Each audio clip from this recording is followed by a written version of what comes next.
أعوذ بالله من الشيطان الرجيم بسم الله الرحمن الرحيم الحمد لله الصلاة والسلام على رسول الله ربنا زدنا علما رب اشرح لي صدري ويسر لي أمري واحلل عقدة من لساني يفقهوا قولي يا فتاح الحمد لله.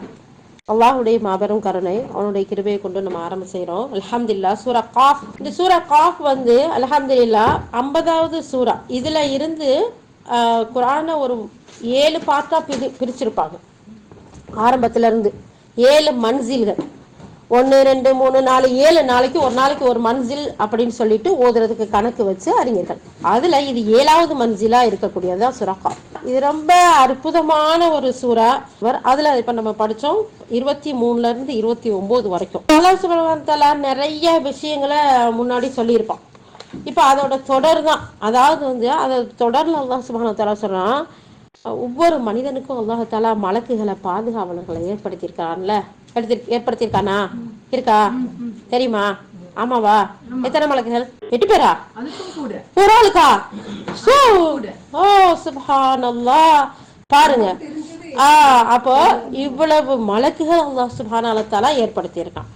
அதுல பிரத்யேகமா 2 பேரு இன்னைக்கு நம்ம பார்க்க போறோம். இந்த சூரா காஃப்ல நம்ம பார்க்கல. அவன் கூட இருக்கக்கூடிய வானவர்கள், இதோ அவனது வினை பதிவேடு என்னிடம் தயாரா இருக்குதுன்னு சொல்லுவாங்க. யாரு? அல்லாஹ் சுப்ஹானஹு வ தஆலாட்ட 2 பேரு.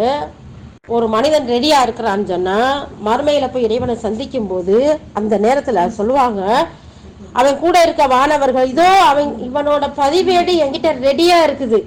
நம்ம எடுத்துட்டு போக மறக்கிறோம். ஒரு சில நேரத்துல மறந்துடும் இல்லையா? வீட்டுல வச்சுட்டு வந்துட்டேனே, ஐயோ அங்க கொடுத்தனே வாங்கலையே, ஏதாவது சொல்லுவோம். அங்க அதெல்லாம் வேலையே இல்லை, நம்ம எடுத்துட்டு போக வேண்டிய தேவையும் இல்லை, ரெடியா அங்க வந்து நிற்கும். அப்போ அந்த அவனையும் அவனுடைய ரிசல்ட் பேப்பரோட வந்து நின்று இந்த ரெடியா இருக்குன்னு சொல்லுவாரு. அப்ப பிடிவாதம் பிடிக்கிற தீவிர மறுப்பாளர்கள் கூட ஒவ்வொருவரும், நீங்கள் இருவரும் ஒவ்வொருவரையும் நீங்க 2 பேரும் நரகத்துல போடுங்க. என்னடா ஒருத்தர் தானே சொன்னாங்க? யார் 2 பேர் அப்ப வந்தாரு? ஒருத்தர் ரிசல்ட் பேப்பர் எடுத்துக்கிட்டு அவனை கூட்டிட்டு வந்தாரு. இன்னொருத்தர் எங்க வந்தாரு?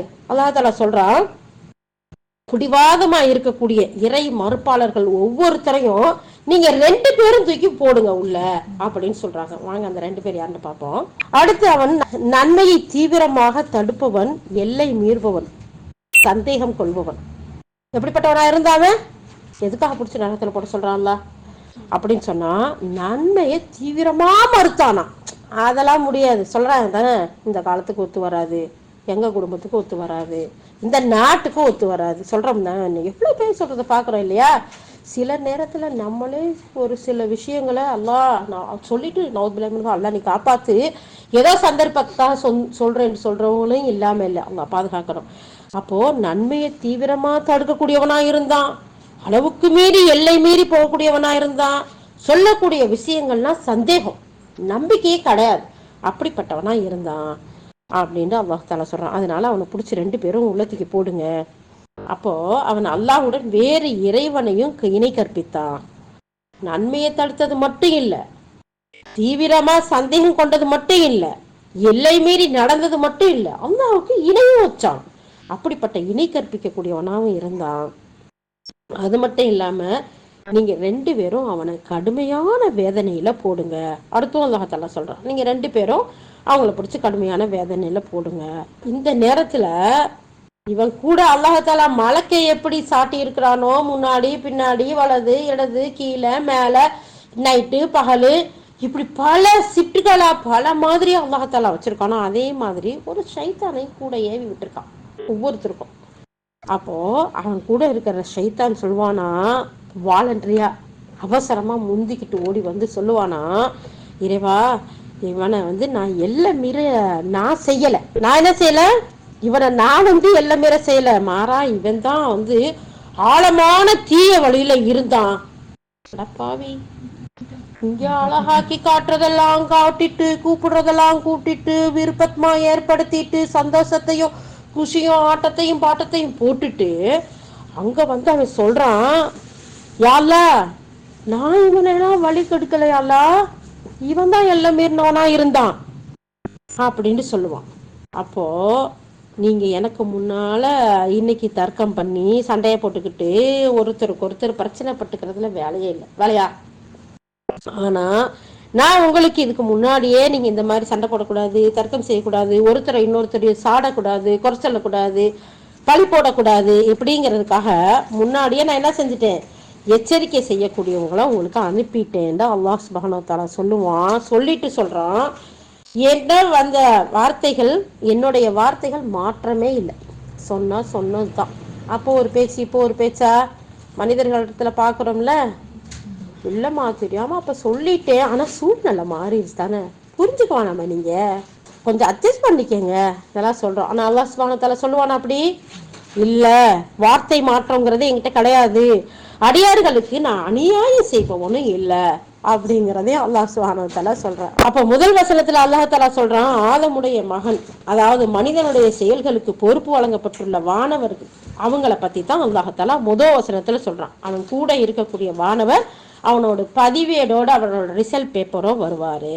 அந்த வானவர் என்ன செய்வாரு, மனிதர்கள் செய்யறத குறித்து அவனுக்கு எதிரா மறுமை நாள்ல சாட்சி சொல்வாரு. எதிரா சாட்சி சொல்வாராம். அப்ப இவன் எதிரா செஞ்சிருக்கான், அப்பதானே அவர் எதிரா சாட்சி சொல்ல முடியும். கரெக்டா செஞ்சா எதிரா சொல்வாங்களா? இல்ல இல்லையா? அப்போ இதோ தயாரா இருக்கிறது அவனோட பதிவேடு என்கிட்ட அப்படின்னு சொல்லிட்டு அங்க வந்து அவர் சொல்லுவாரு. அதுல எந்த ஒரு கூடுதலும் குறைவும் இன்றி அவர் தயாரா கொண்டு வந்திருக்காரு. அதுல கூட குறைச்சு எக்ஸ்ட்ரா அதெல்லாம் சொல்லியிருக்க மாட்டாரு.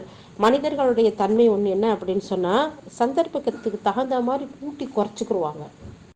ஸோ பிடிச்சவங்கன்னா ஒரு மார்க் கொடுப்பாங்க, பிடிக்காதவங்கடா உங்களா தெரியாம வந்துட்டனே அப்படிங்கிற மாதிரி ஒரு ஃபீலிங்ஸ் இருக்கும். இப்படி பல மாதிரி வெரைட்டி ஆஃப் மனிதர்களை நம்ம பார்க்கலாம். ஆனா மலக்குகள் அந்த மாதிரி சொல்ல போறாங்களா, செய்ய போறாங்களா? எந்த ஒரு கூடுதல் குறைவும் அப்படி கரெக்டா தயார் பண்ணி கொண்டு வந்திருப்பாரு. இதை பத்தி முஜாஹிர் ரஹ்மத்துல்லாஹி சொல்லும்போது சொல்றாங்க, மனிதனை ஓட்டி செல்வாங்களாம். என்னடா ஆடா மாடா அனிமலா, மனிதரை நான் எப்படி நம்ம சொல்லுவோம், கூட்டிட்டு போங்க அழைச்சிட்டு போங்க அப்படித்தானே சொல்லுவோம். ஆனா அல்லாஹ் சுப்ஹானஹு வ தஆலா இங்க சொல்றான், மனிதர்களை ஓட்டிக்கிட்டு போவாங்களாம். அப்ப அவங்க மனிதர்களை ஓட்டிக்கிட்டு போகணும்டா அந்த மனிதர்கள் எப்படிப்பட்ட மனிதர்களா இருந்திருப்பாங்க, அவங்கள ஓட்டிட்டு போவாங்க. அந்த ஓட்டிட்டு போகக்கூடிய அந்த மலக்குகள் வந்து சாயக்குன்ற பேர் கொண்ட ஒரு வானவரா இருப்பார். மறுமையில இவங்களை இந்த மனிதனை அந்த மலக்கு வந்து அப்படியே ஓட்டிக்கிட்டு போவார். போய் அவர் இறைவன் முன்னாடி நின்று சொல்வாரா, நீ யாருக்கு என்னை பொறுப்பாக்கி இருந்தாயோ அந்த மனிதனை இதோ நான் உன்கிட்ட கொண்டு வந்து சேர்த்துட்டேன். யாரு கூடவே வந்த அந்த மனுஷன், அந்த வானவர் அல்லாஹ் தஆலா அந்த மனிதனுக்காக சாட்டப்பட்ட அந்த வானவர் வேற வேலை வேறையே கிடையாது. அல்லாஹ் நீ அவனை படைச்ச நாள்ல எனக்கு அவனை நியமிச்சு விட்டுட்டேன், இந்தா கூட்டிட்டு வந்து முன்னாடி நிப்பாட்டிட்டேன். அப்ப அது வரைக்கும் நம்ம எப்படிலாம் நினைக்கிறோம், நம்ம தனியா இருக்கோம், ஃப்ரீயா இருக்கோம், ஒருத்தருமே இல்லை, இப்ப எது செஞ்சா யாரும் பார்க்க மாட்டாங்க, அப்படித்தானே கதவை பூட்டிக்கிட்டு போர்வைக்கு உள்ள மறைச்சுக்கிட்டு தலைவாணிக்கு அடியில வச்சுக்கிட்டு இன்னும் வேறலாம் என்னெல்லாம் சொல்லலாம். எல்லாமே எப்படி இப்ப மெசேஜ் அனுப்பிடலாம், இப்ப ஒரு ஃபார்வர்ட் பண்ணிடலாம், யாரும் பார்க்கல, எப்படி வச்சாலும் சுப்ஹானல்லாஹ் அல்லாஹ் அக்பர் அல்லாஹ் அக்பர் அல்லாஹ் சுப்ஹானஹு வ தஆலா சொல்லி காட்டுறான். அவர் கரெக்டா எந்த இடத்துலயும் மறைஞ்சிருக்க மாட்டாரு, விட்டுட்டு போயிருக்க மாட்டாரு. அதனாலதான் அல்லாஹ் சுப்ஹானஹு வ தஆலா சொல்றான், நீங்க கஞ்சாடை காட்டுனது கூட அங்க பதியப்பட்டிருக்கும். அப்போ அவர் கொண்டு வந்து முன்னாடி சேர்த்துருவாரு, அல்லாஹ் இந்த நான் கொண்டு வந்து ஒப்படைச்சிட்டேன் அப்படின்னு சொல்லிட்டு. இதுக்கு விரிவார் இப்னு ஜரீர் ரஹ்மத்துல்லாஹ் சொல்றாங்க, இந்த வசனம் ஓட்டி செல்லும் வானவர் சாயிக் அவரை சொல்லக்கூடியதா இருக்கு, சாட்சி அளிக்கும் வானவர் ஷஹீத் ஆகிய 2 பேருக்கும் பொதுமான ஒரு கருத்தை இது சொல்லக்கூடியதா இருக்கு. அப்ப கூட்டிட்டு வர்றவரு சாயக்கான், அங்க வந்து இவர் தான் இது தான் இப்படித்தான் இதெல்லாம் செஞ்சாருன்னு சாட்சி சொல்றதுக்கு ஒரு மலக்கு இருப்பாராம். அவரு பேரு வந்து ஷஹீதா. சுப்ஹானல்லாஹ். அதான் 2 பேரும் பிடிச்சி தள்ளுங்க சொன்னானா, கண்டுபிடிச்சிட்டமா இப்ப அந்த 2 பேர் யாருண்டு, சாயிக் சஹீக். அப்போ 2 பேரும் பிடிச்சி தள்ளுங்கன்னு சொன்னாங்களே, அந்த கருத்தை தான் இந்த இடத்துல சொல்லுதுன்னு சொல்லிட்டு இமாம் இப்னு ஜரீர் ரஹ்மத்துல்லாஹ் சொல்லி காட்டுறாங்க. ஆக மனிதனுடைய செயல்களை வானவர்கள் கொண்டு போய் ஒப்படைத்து அந்த நேரத்துல தான் உயர்ந்தோன் அல்லாஹ் சுப்ஹானஹு வ தஆலா தன்னுடைய படைப்புகள்லயே நீதியோடு தீர்ப்பு வழங்கக்கூடியவனா இருப்பான். ஒவ்வொரு மனிதனையும் அவன் இடத்துல கொண்டு போய் நிப்பாட்டப்படும். 2 மலக்குகள் வருவாங்க.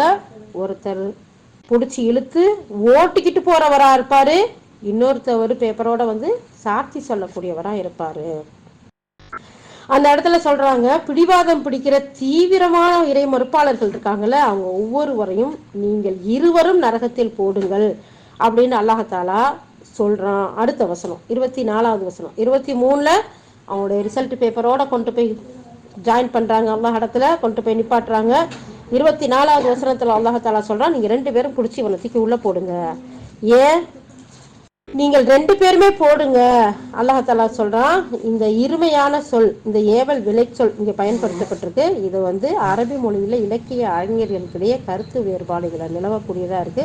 சிலர் சொல்றாங்க அரபிகள் வந்து இந்த மொழி வழக்குல பேசக்கூடியவர்களா, ஒருமை இருமை 2 பேருக்குமே இந்த வார்த்தையை பயன்படுத்தக்கூடியவங்களா இருப்பாங்கன்னு சொல்றாங்க. ஒரு சிலர் சொல்றாங்க, ஆனா நீங்கள் இருவரும் போடுங்கிறது இருமையானது மனிதனை ஓட்டி செல்லும் வானவர் சாயிக், சாட்சி பகரும் வானவர் ஷஹீத் ஆகிய 2 வானவர்களுக்கான ஏவல் வினை தான். ஒரு சிலர் சொல்றாங்க இது அரபிகளோட பேச்சு வழக்கு, ஒருத்தருக்கும் சில நேரத்தில் அப்படி பேசுவாங்க, 2 பேருக்கும் அப்படி பேசுவாங்கன்னு சொல்றாங்க.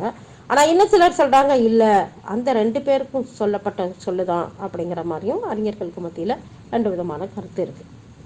அப்ப முந்தியவர் அந்த விசாரணை மன்றத்துக்கு மனிதனை கொண்டு வந்து நிறுத்துவார், பிந்தியவர் அவனுக்கு எதிராக சாட்சி சொல்வார். அதை எடுத்து நரக நெருப்பில் அவனை போடுமாறு அந்த 2 பேருக்கும் அல்லாஹ் கட்டளை இடுவான். போய் சேரும் இடங்களில் இது எப்படிப்பட்ட இடமா இருக்கும்? மிகவும் கெட்டது. அந்த நரகம் இருக்கே, போய் சேரக்கூடிய இடங்கள்லயே மிக மோசமானதா, மிக கெட்டதா இருக்கும் அப்படிங்கிறதா சொல்றாங்க. ஆக யாருக்கு இந்த நிலைமை?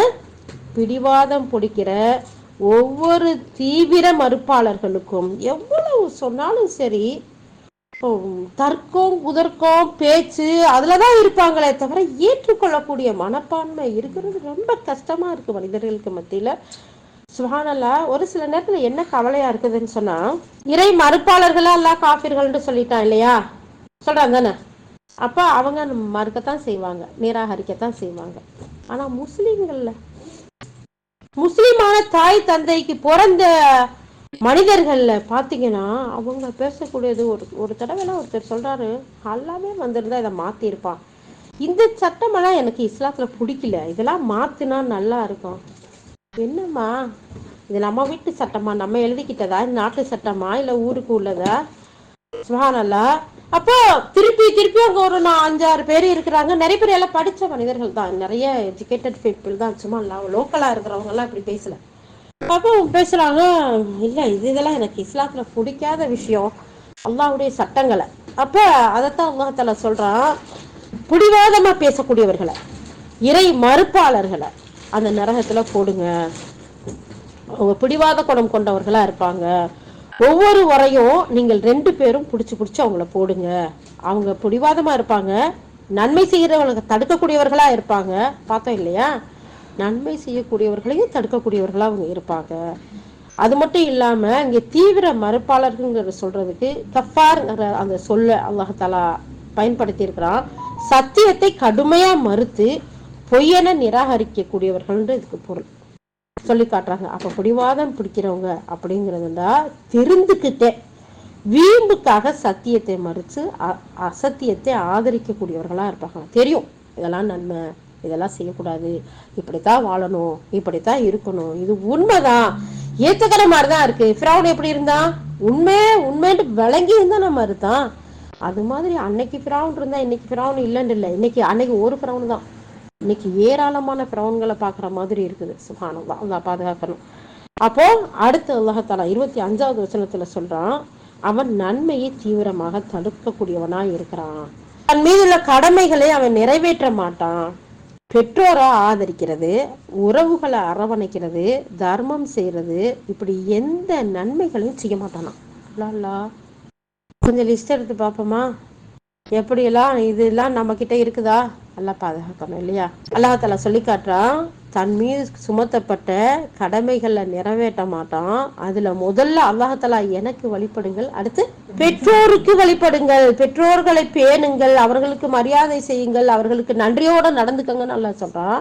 அல்லாஹ்வையே மறுத்தவன் ரெண்டாவது பெற்றோர் எங்க இருக்கு? அதனால தானே முதியோர் இல்லங்களும் மற்ற இடங்களும் சர்வசாதாரணமா கொஞ்ச நாளைக்கு முன்னாடி ஒரு வாட்ஸ்அப்ல பெற்றவங்க எல்லாம் வீட்டுல வச்சுக்க முடியாதுங்க, அதான் எவ்வளவு கஷ்டம் தெரியுமா? ஒரு நாளைக்கு 30 ரூபாய்க்கு ரஸ்க் வாங்கி மட்டும் சாப்பிடுறாங்க, திண்டு முடிச்சிடுறான், திண்டு தீத்துறான். இப்படி எல்லாம் கூட சொல்லக்கூடிய விஷயத்த பாக்குறோம். பெத்தவங்களாம் ஏமா 25 வருஷம் புள்ளைய வளர்த்து உனக்கு நல்ல வேலைக்கு போற புருஷனை கொடுத்தாங்கல்ல, 30 ரூபா ரஸ்க்கு திண்டா என்ன? உனக்கு நல்ல புருஷனை அழகா பெத்து வளர்த்து ஆளாக்கி வேலைக்கு போய் நீயும் அவங்களுக்கு குசியா இருக்கிறதுக்கு கொடுத்துருக்காங்களே, 30 ரூபா ரஸ்க்கு திண்டா என்ன மோசம் போச்சு? சாம்பார் வச்சா பிடிக்காது அவங்களுக்கு. சும்மா கேட்க ரொம்ப இதுவா இருந்துச்சு, ஆனா செட்டிங்கிறாங்க. செட்டிங்கா இல்லையாங்கிறத எனக்கு தெரியல. கேட்டுட்டு ரொம்ப வைத்தறிச்சலா இருந்துச்சு. பிள்ளைங்களை படிக்க வச்சு வேலைக்கு போக வைக்கிற விளைவு பெத்தவங்களை நிராகரிக்கக்கூடிய பிள்ளைங்களா இருக்கு அப்படிங்கிற ஒரு ஹெட்லைன் போட்டு அதை அனுப்பி விட்டுருந்தாங்க. படிக்க வைக்கிறது தப்பா? ஆனா பண்பாடோட படிக்க வைக்கணும். படிப்பு தப்பு இல்லை. அல்லாஹ்தஆலா எடுத்ததோடையே இக்ரா தான் சொல்றான், படிங்க எழுதுங்கன்னு சொல்றான். ஆதம் அலைஹிஸ்ஸலாத்தை படைச்சு கல்வியத்தான் எல்லாம் கற்றுக் கொடுத்தேன்னு சொல்றான். அந்த கல்வி எப்படிப்பட்ட கல்வியா இருக்கணும்? நம்மளை பண்படுத்தக்கூடிய கல்வியா இருக்கணும், நாகரிகத்தை கொடுக்கக்கூடிய கல்வியா இருக்கணும், உதவி செய்யக்கூடிய கல்வியா இருக்கணும், நன்மையை தேடக்கூடிய கல்வியா இருக்கணும், இல்லையா?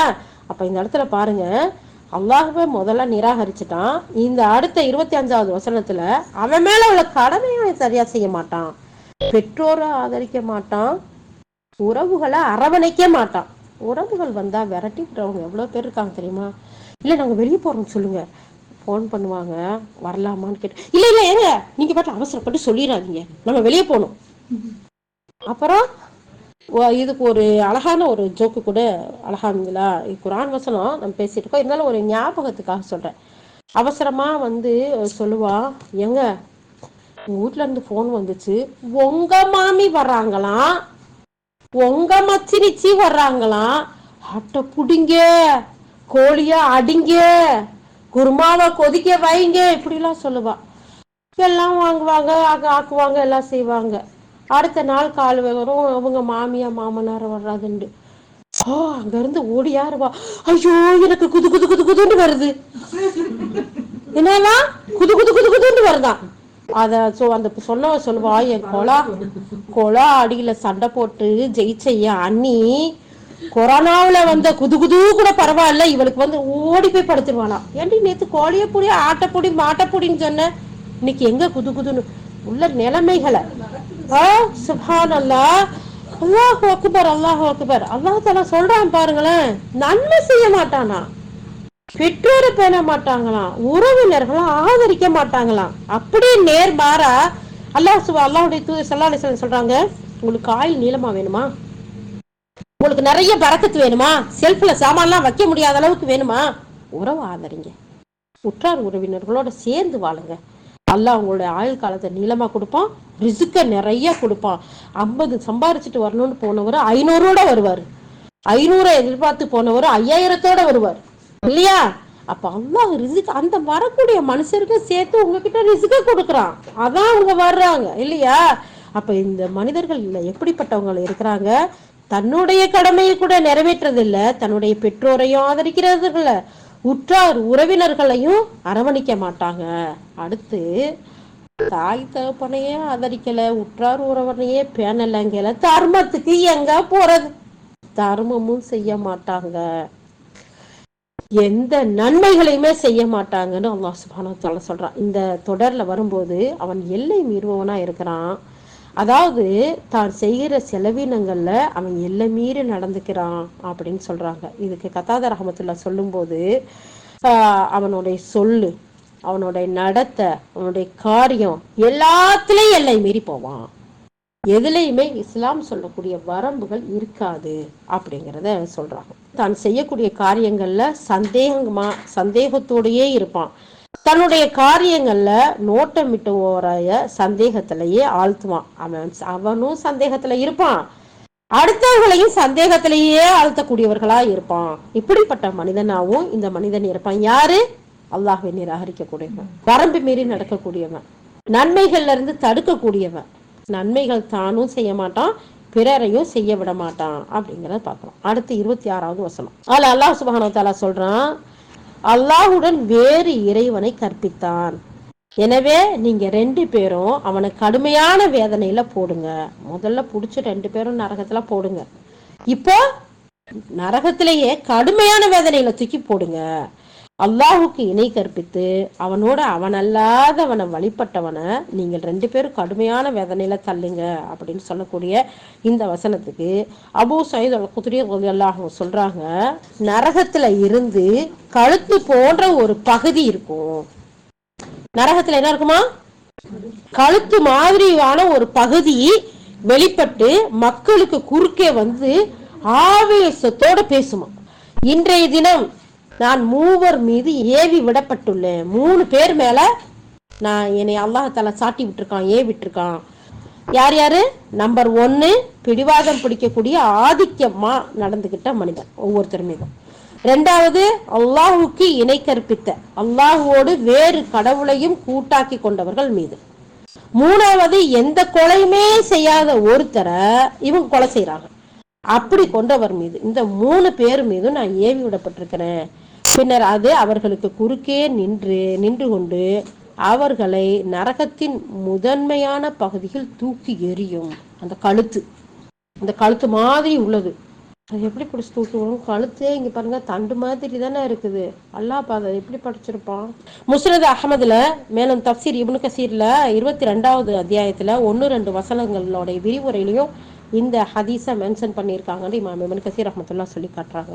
அதுக்கு அடுத்து 27வது வசனம், அவன் உடன் இருக்கிறவர்கள் எங்கள் இறைவா இவனை நான் எல்லை மீற செய்யவில்லை என்று கூறுவான் அப்படிங்கறது தெரிவிக்குது. ஷைத்தான் வந்து பேசினான் இல்லையா, யாழ்லா நான்லாம் அவனை ஒண்ணுமே சொல்லல, நான்லாம் வாலண்டியரா அவன் ஓடி வர்றான், அல்ல நான்லாம் அவனை வழிகெடுக்கல. அவன் உடன் இருக்கிறவன் வந்து சொல்லுவான், எங்கள் இறைவா இவனை நான் எல்லை மீற செய்யவில்லை என்று கூறுவான். அதுக்கு இங்க விளக்கம் சொல்றாங்க, அந்த உடன் இருக்கிறவன் தான் யாரு தெரியுமா? கரீன் அப்படின்னு சொல்லக்கூடிய அவனுக்காக சாட்டப்பட்ட ஷைத்தானை குறிக்கும்னு சொல்லிட்டு இப்னு அப்பாஸ் ரலியல்லாஹு முஜாஹித் ரஹ்மத்துல்லாஹ் இவங்க எல்லாம் சொல்றாங்க. அவனுக்காக சாட்டப்பட்ட மலக்குகள் இருந்த மாதிரி அவனுக்காக சாட்டப்பட்ட ஷைத்தான். அவன் ஓடி வந்து சொல்லுவான், நானும் ஒன்னும் சொல்லலையால, நான்லாம் வழி கெடுக்கல, நான்லாம் அப்படி போக சொல்லல, சும்மா ஜஸ்ட் வழியில நான் கெடுக்கல, காட்டி மட்டும்தான் விட்டேன் அப்படின்னு வந்து ஓடி வந்து சொல்லுவான்.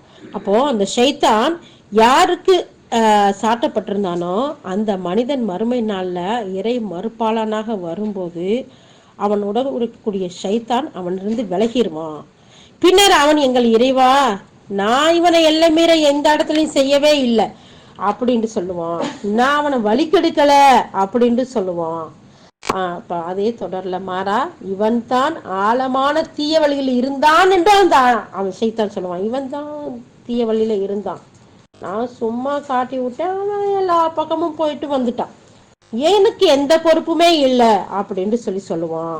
அந்த ஷைத்தான் சொல்லக்கூடிய அந்த வார்த்தைக்கு அவன் யதார்த்தத்திலேயே கெட்டவனாகவும் வீம்பு பிடிச்சவனாகவும் சத்தியத்தை மறுக்கக்கூடியவனாகவும் இருந்தான். அப்ப நான் கோடு போட்டதும் அவன் ரோட போட்டுக்கிட்டு பாலமெல்லாம் அமைச்சுக்கிட்டு மேல கீழே எல்லா பக்கமும் போயிட்டு வந்துட்டான் அப்படிங்கிற மாதிரி அவன் வந்து சொல்லுவான். மற்றொரு வசனத்துல அல்லாஹ் சுப்ஹானஹு வ தஆலா சொல்றான், 14வது அத்தியாயத்துல 22வது வசனம், மறுமையில் தீர்ப்பு வழங்கப்பட்ட உடனே ஷைத்தான் என்ன சொல்லுவான்னா, தன்னை பின்பற்றியவர்களிடம், ஷைத்தானை பின்பற்றி வாழ்ந்தாங்கல்ல, சில இடத்துல காதை அறுத்துக்கிடுவாங்க, ஓட்ட போடுவாங்க, இழுத்து கட்டுவாங்க, என்னென்னலாம் சொல்றாங்க, நான் ஏவி விட்டேன் நீ ஏவி போயிட்ட அப்படிங்கிற மாதிரி. இப்போ அவங்க வந்து சொல்லுவானா, என்னை பின்பற்றுறீங்களா, உங்களை விட்டுலாம் நான் விலகிட்டேன், நிச்சயமாக அல்லாஹ் உங்களுக்கு உண்மையான வாக்குறுதியே அளித்தான், நானும் உங்களுக்கு வாக்குறுதி அளித்தேன், நான் அதை உங்கள்ட்ட இருந்து மீறிட்டேன். அல்லாஹ் உங்களுக்கு வாக்குறுதி கொடுத்தான், அல்லாஹ் உண்மையா இருக்கிறான், அதுல நானும் உங்களுக்கு வாக்குறுதி கொடுத்தேன், நான் உங்க கூட துணையா இருப்பேன். எப்படி பதிர் போர்க்களத்துல வந்து நின்றான், உஹது போர்க்களத்துல வந்து நின்றான், நான் உங்க கூட துணையா இருப்பேன், வாங்க வாங்க வாங்க வாங்கன்னு அக்கபா உடன்படிக்கையில பேசையில அலர்னான், இங்க பாருங்க இங்க வந்து பேசுறாங்கன்னு சொல்லிட்டு இப்படி எல்லா இடத்துல நின்ற ஷைத்தான் வாக்குறுதி கொடுத்த ஷைத்தான் உங்க கூட நான் பக்க பலமா இருக்கிறேன்னு சொன்னவன் அங்க வந்து சொல்லுவான், அல்லாஹ் வாக்குறுதி கொடுத்தான், அதுல அவன் உறுதியா உண்மையா நிக்கக்கூடியவனா இருக்கான். நானும் உங்கள்ட்ட வாக்குறுதி கொடுத்தேன், ஆனா இன்னைக்கு நான் அதை மீறிட்டேன். உங்கள் மீது எனக்கு எந்த அதிகாரமும் இருந்ததில்லை. இருப்பினும் நான் உங்களுக்கு அழைப்பு மட்டுமே கொடுத்தேன். உடனே அந்த அழைப்பை ஏற்று நீங்க வந்துட்டீங்க. எப்போ? 14வது அத்தியாயம் 22வது வசனம். இது டைரக்டா அல்லாஹ்வே சொல்லி காட்டுறான் ஷைத்தான் சொல்லக்கூடிய விஷயங்களை. இதெல்லாம் நம்ம சொந்த லாங்குவேஜ்ல தானே இருக்குது, இது வேற இல்லையா இருக்குது? முந்தி ஒரு காலத்துல கூட அரபு மொழியில மட்டும்தான் இருந்துச்சு, தெரியவே இல்லம்மா குரான்லாம் நமக்கு படிச்சா விளங்காது. இது விளங்காதா? எவ்வளவு தெளிவா விளங்குது. இது டைரக்ட் வசனம். இதுக்கு வந்து இன்னும் நம்ம தப்சீர் வழக்கத்துக்கு போகவே இல்லை. அல்லாஹ் சுப்ஹானஹு வ தஆலா சொல்றான், மறுமை நாள்ல அந்த தீர்ப்பு வழங்கப்படக்கூடிய நேரத்துல தன்னை பின்பற்றிய மக்கள்கிட்ட ஷைத்தான் வந்து இப்படி சொல்லுவான், அல்லாஹ் உண்மை சொன்னான், அந்த உண்மையிலேயே இருக்கிறான், நானும் உங்களுக்கு வாக்கு கொடுத்தேன், ஆனா நான் மீறிட்டேன், உங்களை விட்டு நான் விலகிட்டேன், இருந்தாலும் உங்களுக்கு வான்னு சொல்லி கூப்பிட்டேன், நீ ஓடி வந்துட்ட, வரமாட்டேன்னு சொல்ல வேண்டியதானே, நீ யார நீ கூப்பிடுறதுன்னு கேட்க வேண்டியதானே, நீங்க என்ன சொன்ன, வாண்டது ஓடி வந்துட்டீங்க, இதுல இருந்து நான் தப்பிச்சுக்கிறேன், நான் விளைவிக்கிறேன் அப்படின்னு சொல்லி சொல்லக்கூடியது. அப்போ நிறைய பேர் வந்து அதிகப்படியான மக்கள் பாத்தீங்கன்னா ரமலான்ல அல்ஹம்துலில்லாஹ் நான் 2 குரான் முடிச்சேன், நான் 3 குரான் முடிச்சேன், நான் 5 குரான் முடிச்சிருவேன், எப்பயுமே வருஷம் வருஷம் 5 குரான் முடிச்சிருவேன், நான் ஒரு குரானாச்சும் முடிச்சிருவேன். இப்ப முடிக்கிறது தப்பு இல்லை, அல்ஹம்துலில்லாஹ் அதுக்குரிய கூலியா அதுக்குரிய நன்மை அல்லாஹ் சுப்ஹானஹு வ தஆலா கொடுப்பான் இல்லையா. அதோட மூடி வச்சா அடுத்த ரமலானுக்கு தூக்குறவங்களும் இருக்கிறாங்க. அப்புறம் மௌத்தான வீட்டில் இருக்கிறாங்கல்ல, யாராச்சும் மௌத்தா போயிட்டா இல்லாட்டி ஃபாத்தியா யாசினா அந்த மாதிரி ஓதுறதுக்கு இன்னும் கொஞ்சம் ஈமான்ல கூடினவங்களா இருந்தா வெள்ளிக்கிழமை இப்படி இதுக்கு மட்டுமா வந்தது இந்த குரான், இந்த அல்லாஹ்வுடைய வேதம்? இல்ல, நம்மளுடைய வாழ்க்கையில ஒவ்வொரு ஸ்டெப்பும் ஒவ்வொரு மூச்சும் ஒவ்வொரு பேச்சும் எப்படி இருக்கணுங்கிறதுக்கு வழிகாட்ட வந்தது இந்த வேதம். அல்லாஹ் சுப்ஹானஹு வ தஆலா சொல்லி காட்டுறான். இந்த வசனத்தை எல்லாம் படிச்சா நம்மளுடைய உள்ளங்கள்ல அந்த சைத்தான் வசுவசாவை போடும்போது, அந்த எண்ணங்களை கெட்ட எண்ணங்களை தூண்டும் போது, தெரிஞ்சும் தெரியாம இதை பண்ணு அதை பண்ணுன்னு நம்மளுக்கு ஒரு ஊசலாட்டங்களை ஏற்படுத்தும் போது நம்ம ஹவுதுபில்லா ஓதுவோம்ல, அந்த ஷைத்தான் இருந்து நம்ம விலகுவோம்ல, நம்ம பிள்ளைங்களுக்கும் அது அழகா சின்னதுல இருந்து சொல்லி கொடுப்போம்ல. அப்ப அந்த எண்ணங்கள் வந்தா நீ அவசரமா அந்த இடத்துல பாதுகாப்பு தேடு, அல்லாஹ் உங்களை பாதுகாப்பாங்கிற ஒரு சிந்தனை எல்லாம் கொடுப்போம்ல.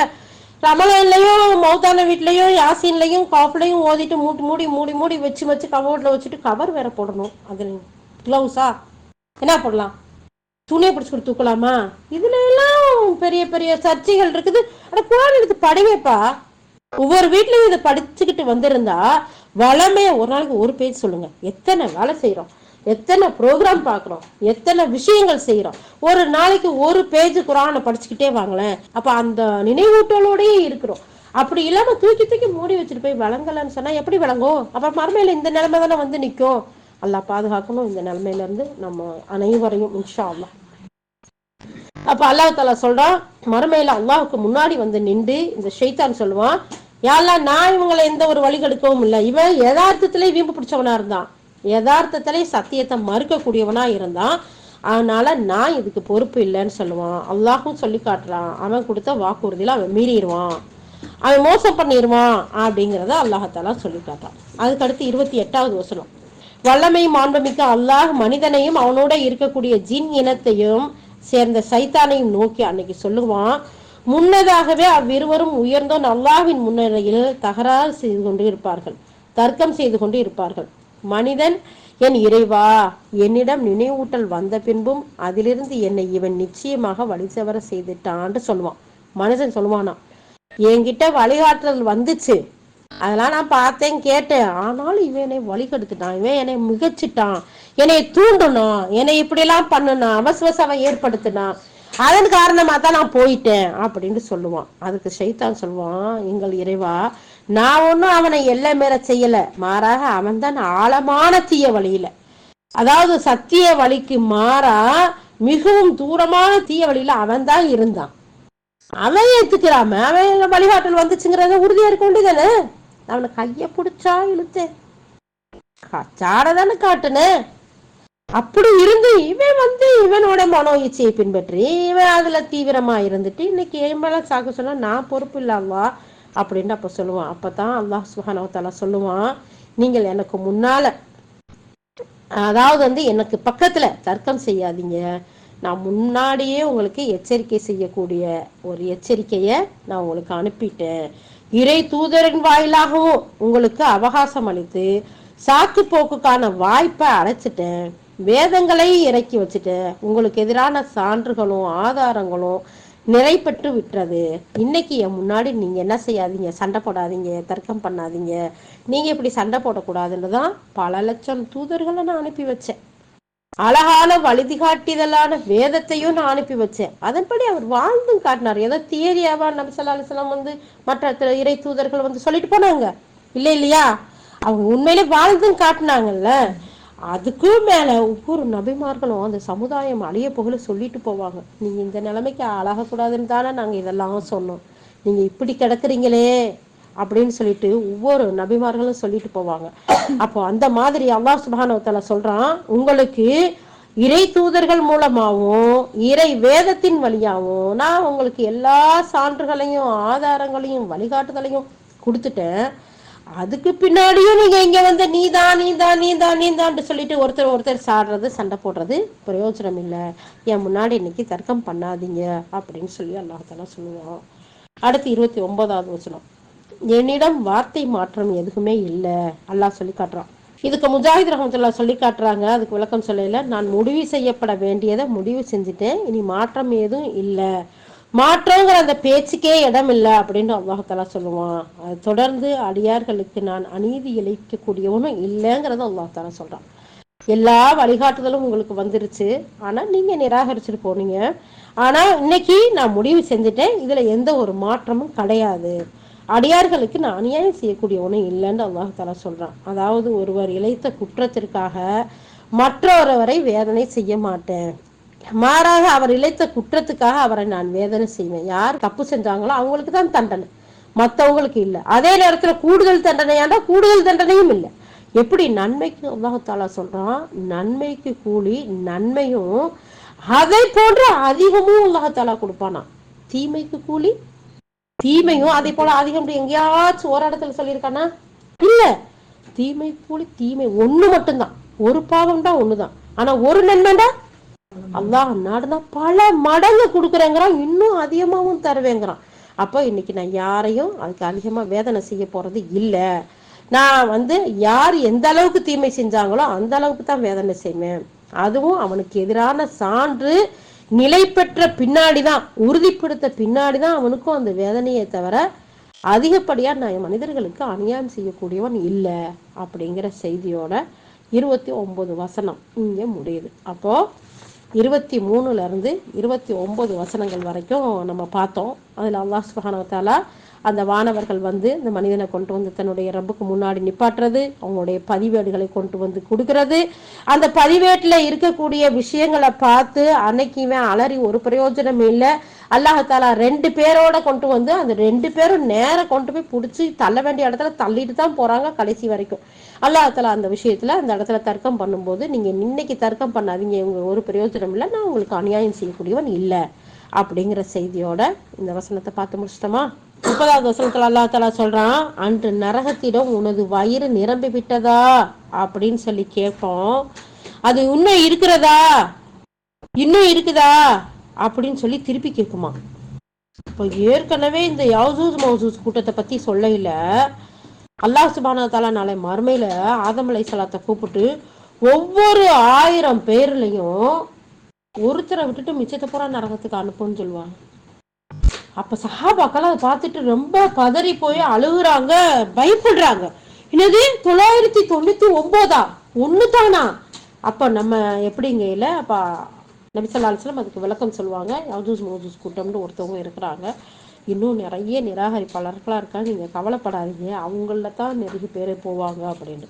அப்போ அவ்வளவு போட்டும் இந்த நரகம் கேக்குது, உன் வயிறு நிரம்பிருச்சா, உனக்கு ஃபுல்லாயிடுச்சா அப்படின்னு. நம்ம சாப்பிடல சொல்றோம்ல, போதுமா, இன்னைக்கு நல்லா சாப்பிட்டேம்மா, போதுமா, இன்னைக்கு எக்ஸ்ட்ராவே சாப்பிட்டேன், எவ்வளவு பிடிச்சதை கொடுத்தாலும் அளவுக்கு மீறினா அமிர்தமும் நஞ்சுமா, வேணாம் போதும் அப்படின்றதுதான். ஆனா இந்த நரகம் எப்படி சொல்லுமா, இல்ல இல்ல இன்னும் இருக்கா, இன்னும் இருக்கா, இன்னும் இருக்கா அப்படின்னு சொல்லுவான்.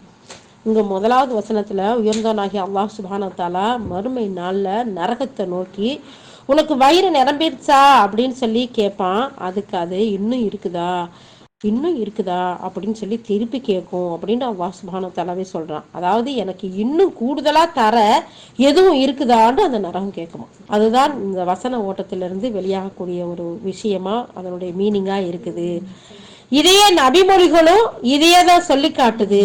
என்ன இது பத்தின நபிமொழி வந்திருக்கு அப்படின்னு சொல்லி கேட்டா, இமாம் புகாரி ரஹ்மத்துல்லாஹ் இந்த வசனத்துக்கான விளக்கத்தை சொல்லும்போது, அனஸ் பின் மாலிக் ரலியல்லாஹு அவங்க சொல்லக்கூடிய ஒரு அறிவிப்புல வரக்கூடிய அந்த நபிமொழியை பதிவு செய்யறாங்க. என்ன அப்படின்னு சொல்லி பார்த்தா, நபி ஸல்லல்லாஹு அலைஹி வஸல்லம் அவங்க சொல்றாங்க, நரகவாசிகள் நரகத்தில் போடப்படுவார்கள். நரகம் நிரம்பாத காரணத்தினால் இன்னும் அதிகம் இருக்குதா அப்படின்னு சொல்லி அது கேட்கும். இறுதியில அல்லாஹ் தனது பாதத்தை அதில் வைப்பான். அப்போது அது போதும் போதும் என்று கூறும். இது சஹீஹ் புகாரில 4848வது ஹதீஸா இருக்கு. பாருங்க, மறுமையில நரகம் அவ்வளவு போட போட கொள்ளும்.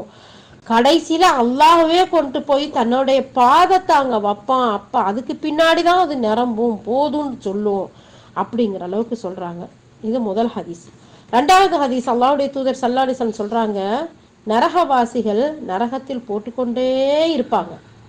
நரகம் நிரம்பாத காரணத்தினால இன்னும் அதிகம் இருக்கா இன்னும் அதிகம் இருக்கான்னு கேட்கும்.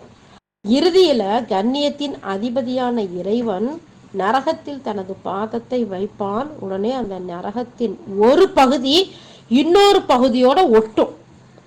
அப்ப நிரம்புறது இல்லை, அது ஒன்னோட ஒண்ணு ஒட்டும். அப்படி ஒட்டும் போது அப்ப போதும் போதும் உனது கண்ணியத்தின் மீது உனது கொடையின் மீது சத்தியமா அப்படின்னு சொல்லி அப்பதான் அந்த நரகம் சொல்லும் அப்படின்னு சொல்லி சொல்றாங்க. சொர்க்கத்தில் மீதி இடம் இருக்கும். சொர்க்கத்துல இப்ப எப்படி நரகத்துல இடம் இருந்துகிட்டே இருக்குது, அப்ப அது இன்னும் வேணும் வேணும்னு கேக்குது. அல்லாஹ் சுப்ஹானஹு வ தஆலா கடைசியில தனது பாதத்தை கொண்டு போய் அந்த இடத்துல வைக்கிறான். அதுக்கு மேல அது ஒரு இடம் இன்னொரு இடத்தோட நெருக்கி ஒட்டி, உன்னுடைய கண்ணியத்தின் மீது சத்தியமா உன்னுடைய குடையின் மீது சத்தியமா போதும் அப்படின்னு சொல்லும். இதே மாதிரி சொர்க்கத்திலையும் இடம் மீதி இருந்துகிட்டே இருக்கும். இறுதியில சொர்க்கத்திற்கு அல்லாஹாலா வேறு புதிய படைப்புகளை படைச்சு சொர்க்கத்தில் உள்ள மிச்ச இடங்களை அந்த இடத்துல எல்லாம் குடியமர்த்துவானா. சுப்ஹானல்லாஹ். அப்ப பாருங்களேன், நரகத்துல அல்லாஹாலா அதை நெருக்கி அது ஒன்னோட ஒண்ணு ஒட்டி அதை க்ளோஸ் பண்றான். ஆனா சொர்க்கத்திலையும் காலி இடம் இருக்குமா. ஆனா நரகத்துக்குன்னு அல்லாஹாலா அந்த மாதிரி வேற ஒன்ன படைச்சு அங்க தூக்கி போடுறான்னா இல்லை. ஏன்னா அல்லாஹ் அநியாயம் செய்யக்கூடியவன் இல்லை. யார் யார் என்னென்ன பாவங்கள் செஞ்சாங்களோ, என்ன எதுல எல்லை மீறினாங்களோ, எங்கெங்க போனாங்களோ அதுக்குரிய தண்டனையை தான் அல்லாஹாலா, புதுசா ஒண்ணும் இல்லை. ஆனா சொர்க்கத்துல மீதி இடம் இருந்தா அங்க புதிய மனிதர்களை புதிய படைப்புகளை அல்லாஹாலா படைச்சு அங்க குடியமர்த்துவான் அப்படின்னு சொல்றாங்க. அனஸ் ரலியல்லாஹு அறிவிக்கிறாங்க. முஸ்னத் அஹமதுல வரக்கூடிய ஹதீஸா இருக்கு. புகாரில தமிழாக்கத்துல 6661வது ஹதீஸ், முஸ்லிம் தமிழாக்கத்துல 5472, 5473, ஜாமிஉ திர்மிதில 3195. இந்த ரெஃபரன்ஸ் எல்லாம் இமாம் இப்னு கஸீர் ரஹ்மத்துல்லாஹி கொடுக்குறாங்க. நம்ம மேலும் இந்த ஹதீஸை போய் எடுத்து பார்த்தா இன்னும் நிறைய கூடுதல் குறைவான நிறைய விளக்கங்களை நம்ம பார்க்கலாம். இது ரெண்டாவது ஹதீஸ். அந்த நரகம் நிரம்பிருச்சான்னு கேட்கிற ஒரு விஷயத்துக்கு அல்லாஹ்வுடைய தூதர் ஸல்லல்லாஹு அலைஹி வஸல்லம் சொல்றது. இப்போ மூணாவது ஹதீஸ், சொர்க்கமும் நரகமும் ரெண்டும் வாக்குவாதம் செய்யுமா. என்ன, எப்படி வாக்குவாதம் செய்யும் பார்க்கலாமா? அல்லாஹ்வின் தூதர் ஸல்லல்லாஹு அலைஹி வஸல்லம் சொல்றாங்க, சொர்க்கமும் நரகமும் வாக்குவாதம் செய்து கொண்டன. அந்த சொர்க்கமும் நரகமும் ஒண்ணுக்கொண்ணு வாக்குவாதம் செய்யுமா. நரகம் தான் முந்திக்கிட்டு முதல்ல சொல்லுமா, ஆணவக்காரர்களாகும், பெருமையோட அடக்குமுறையில நான் சொல்றதான் வீட்டுல நடக்கணும், என்னைய பத்தி என்னன்னு தான் நினைச்சீங்க, யாரு இந்த வீட்டுல தலைமை பொறுப்புல இருக்கிறான், என்னதான் ரெஸ்பெக்ட் கொடுக்குறீங்க. ஒரு சில வீட்டுகள்ல பார்க்கலாமா. அப்ப அப்படி ஆணவத்தோட நடக்கிறாங்கல்ல, இப்படி அடக்குமுறையில மனிதர்களை வச்சுக்கணும்னு நினைக்கிறாங்கல்ல, நான் சொல்றதுதான் நான் இப்படி இருக்கக்கூடிய அடக்குமுறையில இருக்கிறவங்களுக்காக அவங்கள தேர்ந்தெடுக்கிறதுக்கு என்கிட்ட அனுப்புறதுக்காக தான் அல்லாஹாலா என்னைய படைச்சு வச்சிருக்கான் அப்படின்னு இந்த நரகம் சொல்லுமா. இந்த நேரத்துல சொர்க்கம் சொல்லுமா, எனக்கு என்ன நேர்ந்ததோ தெரியல, மக்கள்லயே பலவீனமானவர்களும் மக்கள்லயே கீழ்நிலையில இருக்கக்கூடிய அதிகமானவர்கள் தான் என்கிட்ட வர்றாங்க. சுப்ஹானல்லாஹ், அல்லாஹு அக்பர். அப்ப நம்ம நினைக்கிறோம் பலவீனமானவன், நொஞ்சு நோயாளி மாதிரி இருக்கிறான், ஒன்னும் தெரியாதவனா இருக்கான். சரி, என்ன நீலாம் படிச்சவனா, இப்படி வாங்கிட்டு வந்திருக்க, நீலாம் ஒரு வார்த்தை அங்க பேசிட்டு வரக்கூடாது, நீலாம் எனக்கு பிள்ளையா பிறந்ததுக்கு வெக்கமா இருக்கு இப்படின்னு சொல்லவங்களும் இல்லாம இல்லை. அப்படி இருக்கிறவங்கள பார்த்து சுப்ஹானல்லாஹ், அந்த நான் சொர்க்கம் சொல்லுது, எனக்கு என்ன நடந்ததோ தெரியல, மக்கள்லயே பலவீனமா இருக்கலாம். உண்மையிலே பேச தெரியாம வர்றதெல்லாம் இல்லை. ஒரு சிலரை பார்த்து சொல்லுவாங்களே வாயிலா பூச்சிப்பாங்க, பாவம் அவங்களுக்கு பேச தெரியாமலாம் இல்லை, போயிட்டு போகுது, அறிவு இல்லாம இவங்க தான் பேசுறாங்க, நம்மளும் பேசலாம், சரியா தான் போகும், போயிட்டு போ அப்படின்னு சொல்லிட்டு வர்றத இவங்க சொல்லுவாங்க, இச்சவாயம் போற மாதிரி, என்னத்தை பேசினாலும் சூடு இல்லை சொரணை இல்லை அப்படின்னு சொல்ற மாதிரி எல்லாம். ஸோ அப்போ இந்த சொர்க்கம் சொல்லும், என்னை பலவீனமான மக்களும் கீழ் நிலையில இருக்கக்கூடிய மக்களும் தான் என்கிட்ட வந்து நுழையிறாங்க அப்படின்னு சொல்றாங்க. வல்லமை மாண்புமிக்க அல்லாஹ் சொர்க்கத்திலும், நீ எனது பேரருள், உன் மூலமே என் அடியார்களில் நான் நாடிய சிலருக்கு அருள் புரிகிறேன் அல்லாஹும் சொல்லுவானா. நீ என்னுடைய பேர் அருளா இருக்க, உன் மூலம்தான் நான் நாடிய அந்த மக்களுக்கெல்லாம் நான் அருள் புரியக்கூடியவனா இருக்கேன்.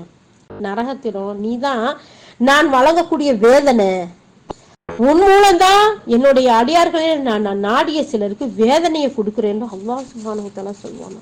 சுப்ஹானல்லாஹ். பிறகு அந்த ரெண்டையும் நோக்கி உங்கள ஒவ்வொருவரும் நிரம்ப தரப்படும் அப்படின்னு அல்லாஹ் தஆலா சொல்லுவானா. சொர்க்கத்தை பார்த்து சொல்லுவானா, உனக்கு நிறைய கொடுப்பேன் இரி. நரகத்தை பார்த்து எல்லாம் சொல்லுவானா, உனக்கு நிறைய கொடுப்பேன் இரி.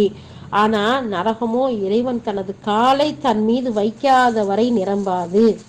இறைவன் வந்து தனது காலை வைக்கும் போது நரகம் போதும் போதும் அப்படின்னு சொல்லிட்டு அப்ப சொல்லும், நான் நிரம்பிட்டேன்னு சொல்லும்.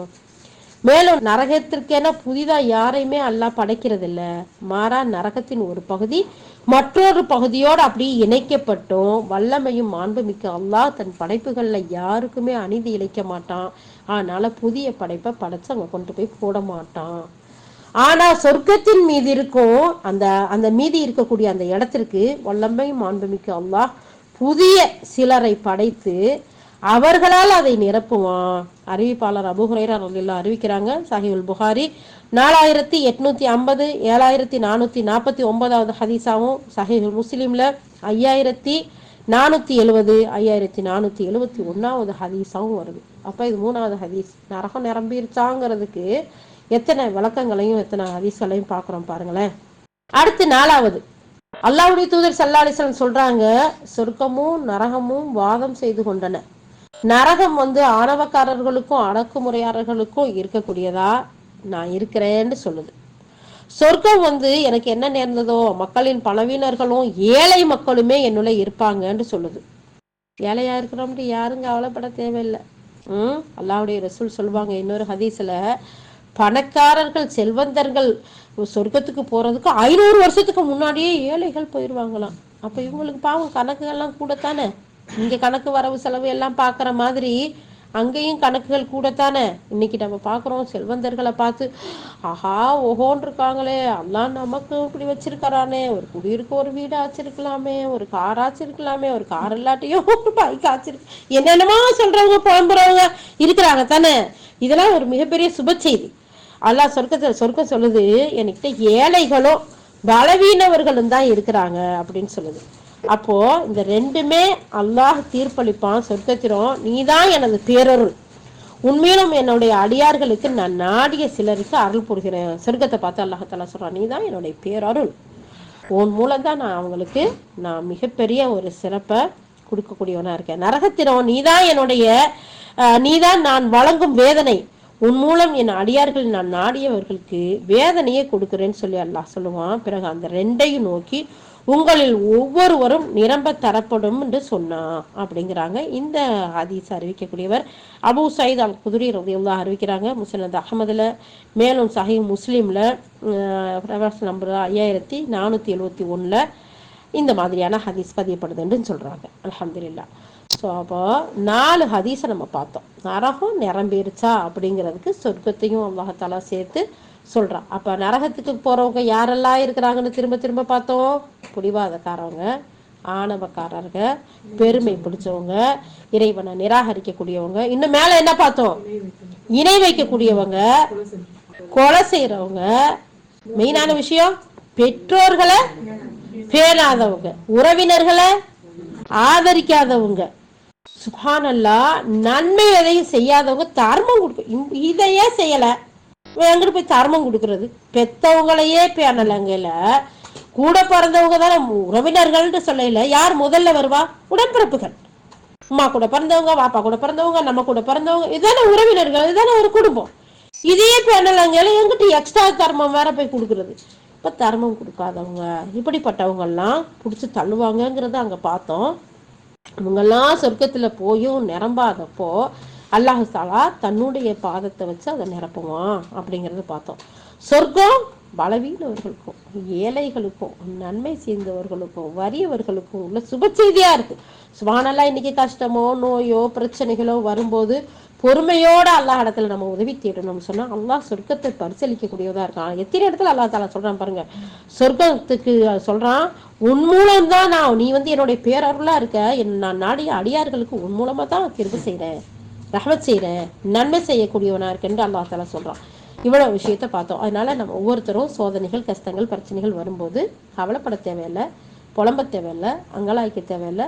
பொறுமையோட அல்லாஹ் இடத்துல உதவியை தேடும்போது அல்லாஹ் தஆலா இன்ஷா அல்லாஹ் நம்ம ஒவ்வொருவருக்கும், நம்மளுடைய சந்ததிகளுக்கும், உற்றார் உறவினர்களுக்கும், உடன் பிறப்புகளுக்கும், நம்ம ஊர் மக்களுக்கும், இன்ஷா அல்லாஹ் உலகத்தில் உண்டான மொமினான முஸ்லிமான அனைத்து ஆண்பன்களுக்கும் அழகிய சுப செய்தியான சொர்க்கத்தை வாரிசா, சொர்க்கத்தின் வாரிசுதாரர்களா நம்ம இன்ஷா அல்லாஹ் ஆக்குவாங்கிறதுல எந்த சந்தேகமும் இல்லை. யா அல்லாஹ் அப்படிப்பட்ட நன்மக்களா எங்கள் அனைவரையும் நீ ஆக்கி வைப்பாயாக, ஆமீன். அதுக்கு அடுத்து இன்னொரு விஷயத்த சொல்றாங்க. இந்த நரகம் கேக்குதுல, இன்னும் இருக்குதா அப்படின்னு சொல்லிட்டு, இது இன்னும் இருக்குதா அப்படின்னு திருப்பி திருப்பி கேட்கும் இந்த தொடருக்கு இக்ரிமா ரஹ்மத்துல்லாஹ் சொல்றாங்க, எனக்கு வயிறு நிரம்பப்படவில்லை, நிரம்பாத நிலைமையில இருக்கு, என்னில் இன்னொரு நுழைவாயில் இருக்கிறதா அப்படின்னு சொல்லிட்டு கேட்கும் அப்படின்னு. இந்த நரகம் இன்னும் இருக்கா இன்னும் இருக்கான்னு கேட்டு எனக்கு இன்னொரு வாசல் இருக்கு இன்னும் தான் சொல்லி கேட்குமா. சுப்ஹானல்லாஹ். இதுக்கு முஜாஹித் ரஹ்மத்துல்லாஹ் விளக்கம் சொல்லும்போது சொல்றாங்க, நரகத்தின் நரகவாசிகள் எரியப்பட்டு கொண்டே இருப்பாங்க. இறுதியில நரகம் சொல்லும், எனக்கு வயிறு நிரம்பி விட்டது என்று சொல்லிவிட்டு என்னில் போடப்படுவோர் இன்னும் உள்ளனரா அப்படின்னு சொல்லி கேட்கும் அப்படிங்கிற ஒரு விளக்கத்தை முஜாஹித் ரஹ்மத்துல்லாஹ் சொல்றாங்க. அப்துல் ரஹ்மான் பின் ஜயித் பின் அஸ்லம் ரஹ்மத்துல்லாஹ் சொல்றாங்க, இவ்வாறே கூறி இருப்பதாக அறிவித்து விட்டு, இந்த மூவரின் கருத்துப்படி உனக்கு வயிறு நிரம்பி விட்டதா என்று அல்லாஹ் அதுகிட்ட கேள்வி கேட்பான். நரகத்தின் மீது அல்லாஹ் தனது பாதத்தை வைத்தவுடன் அது ஒன்றோடு ஒன்றை இணைத்து பிணைந்த பிறகு கேட்கப்படும் ஒன்றாகும். அப்போ இந்த 3 பேர் கருத்து சொல்றாங்க இல்லையா, முஜாஹித் ரஹ்மத்துல்லாஹ் சொல்றாங்க, அப்துல் ரஹ்மான் பின் ஜயித் ரலியல்லாஹு ரஹ்மத்துல்லாஹ் சொல்றாங்க. இப்படி ஒவ்வொருத்தரும் சொல்லக்கூடிய கருத்துக்கள்லாம் சொல்லிட்டு கடைசியா சொல்றாங்க, அல்லாஹ்வுடைய பாதத்தை அதுக்கு மேல வச்சதுக்கு பின்னாடிதான் உன்னோட ஒண்ணு நெருக்கப்பட்டு அது நிரம்புது, அது வரைக்கும் அது நிரம்பல, இனி எதுவும் போதும் அப்படிங்கிற ஒரு அளவுக்கு வருது அப்படின்றத விளக்கத்தை சொல்றாங்க. இப்னு அப்பாஸ் ரலியல்லாஹு சொல்றாங்க, நரகத்தில் ஊசிக்கு இடமளிக்கும் அளவிற்கு கூட இடம் எஞ்சிராத நேரத்தில் தான் இவ்விதம் கேட்கப்படும். அவ்வாறு அவர்கள் அறிவிக்கிறார்கள். அதாவது அல்லாஹ்வே நன்கு அறிந்தவனாக இருக்கிறான். ஒரு ஊசி போட கூட இடம் இல்லாத அளவுல இருக்கையில தான் கேட்கிறானா, இடம் இருக்குதாண்டு, அது உன்னும் போடும் சொல்லுமா. சுப்ஹானல்லாஹ். இத சொல்லிட்டு இப்னு அப்பாஸ் ரலியல்லாஹு சொல்றாங்க, அல்லாஹ் தான் அறிந்தவன், ஊசி போடவே இடம் இல்லைன்னா அது ஒன்னும் கொடுன்னா எப்படி தெரியல. அதுக்கடுத்து அன்று நரகத்திடம் உன்னுடைய இந்த வயிறு நிரம்பிருச்சான்னு கேட்பான், அது இன்னும் இருக்குதான்னு திருப்பி கேட்கும் அப்படிங்கிறதுக்கு தான் இத்தனை ஹதீஸையும் இவ்வளவு விளக்கங்களையும் பார்த்தோம். அப்போ இன்ஷா அல்லாஹ் கவனமா இருப்போம்ல. இன்ஷா அல்லாஹ் இந்த நரகத்தில இருந்து யா அல்லாஹ் எங்கள் அனைவரையும் பாதுகாப்பாயாக, ஆணவத்திலிருந்து, அகம்பாவத்திலிருந்து, உன்னை நிராகரிக்கும் தன்மையிலிருந்து எங்கள் அனைவரையும் பாதுகாப்பாயாக. யா அல்லாஹ் நாங்கள் முற்றிலும் முழுவதுமாக உனக்கு அடிபணிந்து வாழக்கூடியவர்களாக, உற்றார் உறவினர் பெற்றோர்களை ஆதரித்து வாழக்கூடியவர்களாக, இன்னும் உன்னுடைய ஒவ்வொரு கட்டளைகளையும் அழகான முறையில் கேட்டு அதன்படி செயலாற்றக்கூடிய நன்மக்களாக எங்கள் அனைவரையும் ஆக்கி அருள் புரிவாயாக. வாஹிரு தாவானா அல்ஹம்துலில்லாஹி ரப்பில் ஆலமீன்.